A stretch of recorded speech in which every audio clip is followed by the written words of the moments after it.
everyone, Pookie here. Welcome to Bedtime Stories. Every week we'll read you a different book by an amazing author. Let's get started. Chasing Butterflies in the Sunlight by Morenike Euba Oyenusi, illustrated by Emanuela Matama. The children's mother was 40 years old. Although she had 3 children of her own now, she often recalled happy and nostalgic memories about her own childhood. She grew up on a 5,000-acre university campus in the ancient city of Ile-Ife. Ile-Ife was in the southwestern area of a country called Nigeria in West Africa, located in the northern hemisphere of the world. Greenwich Mean Time +1. She and her family had lived in a 4-bedroom house, notable for a row of tall conifers lining its front garden, on Road 13. All the roads had numbers instead of names. The odd thing was, now that she was grown up and living in Baltimore with her husband and children, many of her dreams took place in that exact house. Whether the location of the dream was America, England, Mexico, or Canada, it was always the same: dear, familiar house. Her 3 children, including the 11-month-old baby, liked to be told stories. "Mommy," said the eldest, "please tell us a bedtime story. Please, please, please. You promised. You promised. You promised. Please, please." And the middle child, jumping up, down, joined in. "Yes, Mommy, you promised you did." And the baby added, "Yeah," and ada doo doo doo, and giggled in loud hysterics until finally worn out by their pleas, she yielded. It had to be a made-up story, not read from one of their many Barney, Beatrix Potter, or Tigger books, not Bob the Builder or Dora the Explorer, not even Pokemon or Thomas the Tank Engine was acceptable. So one day, the children's mommy decided that she would create and write a story loosely inspired by her own childhood, which hopefully the children would read to themselves. The baby could at least look at the pictures, and give her some peace and latitude to do other less exhausting tasks.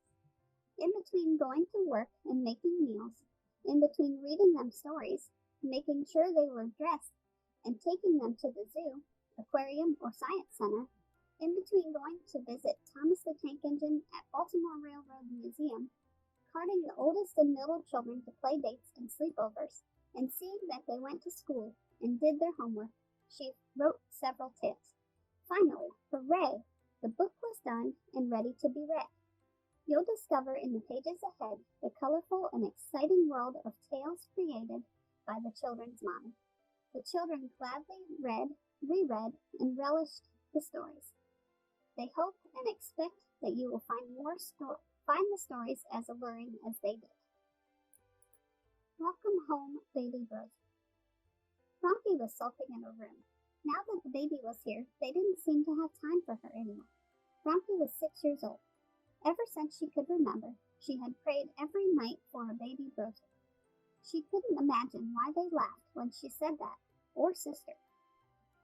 It seemed that everyone had known about her longing for a sibling because everyone she saw, wherever she went, uncles and aunties, other people's uncles and aunties, grandparents, her parents' friends, colleagues, associates, and total strangers almost would stop and tease her about her desire, asking her if her baby brother or sister had arrived yet. Ronke remembered the day that the baby had come home from the General Hospital in the town of Ile-Ife 4 long months ago in June 1970. The father of Yemi, her friend, had come to pick her up at school and told her that she now had a baby brother. She felt excited on the way home, and at the same time, a pang of fear. She went into the house, and at the top of the staircase, her mommy stood in an A-line green dress that barely touched her knees. Her hair a big afro. Her mommy looked tired but elated, and as beautiful as usual. Her baby brother was smaller, more boring, and more bad-tempered than she had expected. And all he did was sleep, eat, and cry. Sleep, eat, and cry.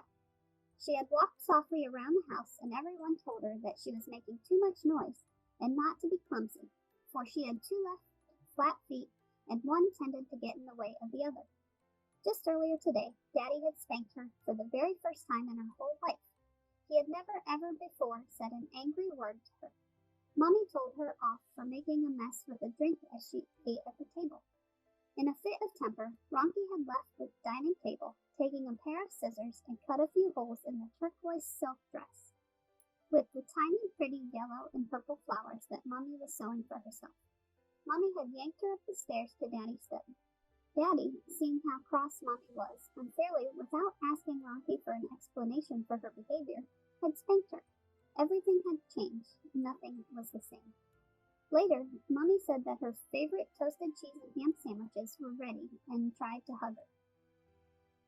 Ronke pushed her away and went up to her room without supper.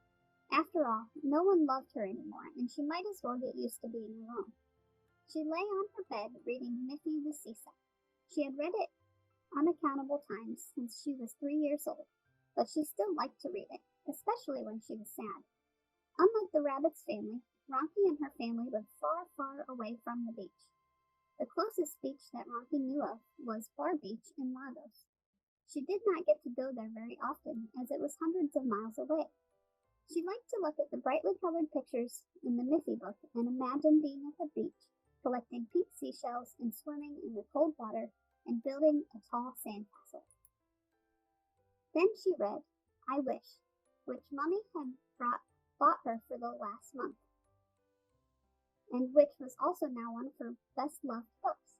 She liked the part about the girl named Pam, who wished that she had a magic carpet so that she could sit on it and glide through the air to wherever in the world she wanted to go.